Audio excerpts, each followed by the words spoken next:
What's going on, everybody? Welcome back to another episode of the My Time Podcast. I'm your host, Sunny Mai, and today I have the absolute pleasure of talking with our guy here, Jojo Siber. How's it going, Jojo? What's up, bro? I'm doing good, man.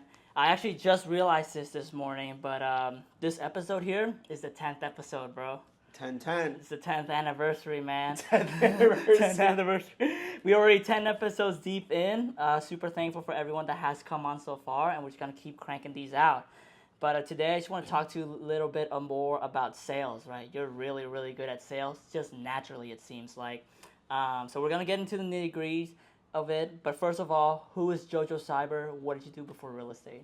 So before real estate, I used to sell these things called timeshares. Oh, okay. So what a lot of people don't understand what a timeshare is, it's like a vacation membership. So number one, it's really, really hard.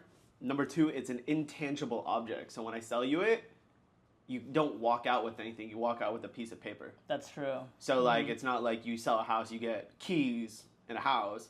Like this is intangible. So like you get a piece of paper, you get this ownership of something like imaginary, but you get to use. Yeah. But I started selling timeshares when I was like 20, 21. Okay. Became like top 10 in the company. Broke my ankle. And then when I broke my ankle, I was still working on a scooter. Dang. Still selling. Okay. And honestly, I worked what I got because I'll pull up on people on a scooter. And they kind of feel petty, or not petty. They feel bad for you? Feel bad for me a little bit, then, kind of stuff. So I worked it. Mm-hmm. So like, I've always been a hustler, but like, selling those timeshares and going up to random people and strangers kind of taught me a lot about like sales, and obviously that parlayed into real estate. So the timeshare, just so people don't know, it's like basically selling vacation homes, right? But for a certain amount of time? No. So what it pretty much like a timeshare is, it's called a vacation membership. Okay. So like you pay like 10, 20, 30, 40, 50K, whatever it is, and you get to rent or own 1 week at this resort every single year for the rest of your life. But you got to swap it. So say like you have a resort in Hawaii. You want to go to Hawaii once a year for a week, you can do that. But say you don't want to go to Hawaii, you can flip it to like somewhere else, like Vegas or something. So would you say these are pretty like wealthy individual typically that you Not deal really. with, or? The criteria was a couple. They had to be over 25 years old if they're a couple. They had to live together, and they had to make over 100K a year. Oh, wow. So like... Also, but I'm guessing people finance that like 30, 40, 50K you're talking about? Or? Well, they financed the 30, 40, 50K, but they did it over like a 10-year, and it come out to like a car payment. I see. So like most people can afford it. It's just like the question that I would say is, do you guys vacation enough? And then will you use it? If you don't do any of those two, then it's not worth it. Gotcha. So was that like your first ever sales job, or did you have any other like jobs before that kind of like led up to it? So like before that, I was always working, man. So when I turned 16, I got a job at a pizza delivery place. Okay. So I was slinging pizzas. I think you told me that, yeah. Yeah. So like I was 16 years old. After high school, I would work. So like my shift was like 3:30 to like 10. So like go to school, then go to work, like 5 days a week. And I was making like 4 bands, 4K a year or a month. Just like tip and deliveries? Yeah, tips and like my hourly. Okay. So like working part-time, I was making like 4 G's a month. Wow. Yeah, it was cool. Dang, okay. So a lot of people in this office, they kind of know you as this guy that is like naturally confident, bro. And really, really good at sales, right? Yeah. Do you think that is a skill that people are just born with and it's like an it factor? Or can people actually learn sales? Oh, dude, they could learn it because, like, I wasn't, like, naturally like this. So, like, number one, it's just my family. My family shows, like, that tough love type stuff. Okay. So it's like, hey, we love you, blah, blah, blah, but, like, hey, can we cuss on this shit? Yeah. All right. They're like, my family's like, hey, we love you and shit, but stop being a bitch and fucking go for it. You know what I mean? Like, rather than, oh, it's okay. Yeah. They're like, nah, fucking grab that dirt, scrape it on your knee, like, get back onto it. So that was a big thing, I'd say, my family. Number two is, like, I'm always been a hustler because it's like, if someone tells me no, like, I'll figure out the way to get what the hell I want. So what about those skills, right? Those intangible skills. Like, you talk about selling an intangible asset. The confidence, the perseverance, the hustle, the grit, the constant rejection. How does one develop Okay, so, like, if you're gonna go into something and you're gonna think that you're always gonna be rejected, you're always gonna be rejected. Yeah. But at the end of the day, there's gonna be a point where like you're like, all right, how many no's am I gonna get to get a yes? Yeah. And it's that grit and it's that work that no one wants to do to succeed, and you have to do it. Like there's some sort of like learning curve that everyone has to go through, and mine was obviously working hard, getting a lot of no's until I got a lot of yeses. Exactly. And then we're all taught like what to do, what to say when we get a no, but no one really teaches like, oh, once you get that yes, like what the hell do you do? Yeah. Right? So like in a sense, my biggest motto, and I still live by it, is fake it till you make it. Because even people that have it, they still don't got it, bro. And like on top of that too, like even I've been in rooms with multimillionaires and even billionaires, and like they're the same. Yeah, they talk the same. Talk the they same, like the same do the stuff, same. you know? Everything's the same. The only difference is they probably were in the game longer. Okay. They probably like put themselves in a position to set themselves up to be where they are. Cool. Networking, connections, like it's all the same shit, man. I think that's a big part of it, right? Networking, shaking a lot of hands, meeting a lot of faces. Yeah. I think you do that really, really well. Are you just like a naturally like outgoing, would you say extrovert kind of person? Yes and no. So like before like real estate and stuff, like I was a pretty shy dude. Like I know it's kind of crazy. I was a shy dude, bro. Yeah. Like I was a shy dude. Like really like I was a nerd, bro. I used to play video games a lot and just be introverted. Okay. And then like I would say like during high school, I was like a fat kid in high school, and then lifted the weights, got big, whatever. Yeah. And then after that, then I was just like, I don't give a fuck what people say. Like I really don't, because in high school everyone talks shit. Same thing with college. Same thing. Everyone talks shit. Even your family talks shit. Even if you're doing well, your family's gonna talk shit. Like no one. Who cares? It is what it is, right? Yeah. So like I'm like, all right, fuck all the outside noise, and then just do me. So for me, what I want to do is my parents. They did okay. They live paycheck to paycheck. Have a house, whatever. But the way my parents live, I want to create that aspect in a short amount of time. So average person works 30, 40 years to retire, right? Yep. Let me grind out 10, 15 years to get to the same place. In half the amount of time, even less. Yeah. So like, what's that goal? What's that number? What is it? So like, it's breaking all that down. So like, most people, they work all this time to create a retirement and to create that passive. Yeah. And what does that look like as a number? Most of it's like 10K a month. My goal is 20. So if I can get 20 G's a month, passive, money's coming in all the time, then my definition of retirement is the option to work, not do I need to work. I like that. So that's what I'm going for. Okay, nice. So kind of switching gears a little bit here. How did you venture from timeshare into real estate sales? So like I had my license since I was like 18 or 19. Okay, but you weren't really like doing it full time or anything like that? I was doing it like part time, like on the weekends, do open houses, and then like I had no guidance. I was at Berkshire Hathaway for like 2 years, and then I was surrounded by all these like old heads where like, oh my god, go door knock and go call your cousin and do this, and I'm like, nah, I don't like that wasn't me, right? So in 2 years at Berkshire, I did 2 deals, and then those 2 deals that I did, I got fucked over on every single deal. Wow. And like honestly, it was a great experience to learn, because now like it like projected me to where I'm at right now, right? That's awesome, man. Everything's a learning experience. You gotta look at it like that.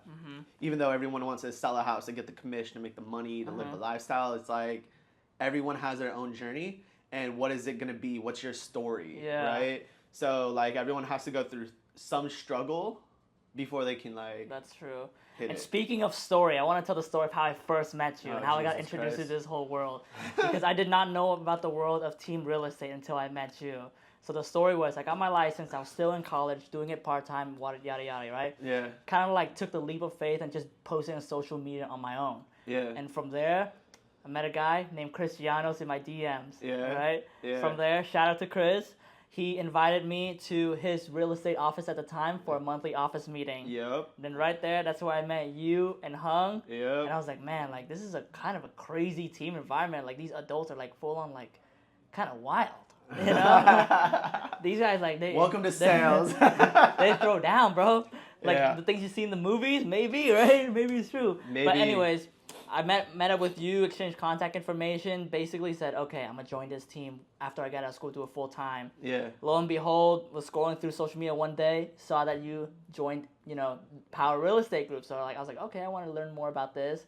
Came in for a meeting, and the rest is history, right? Yeah. And it was kind of funny because when you came in, That was an interesting time. I don't know if you know this, but backstory, Chris pulled me. He was like, "Yo, like, we have this frat boy kid coming in. His name's Sonny.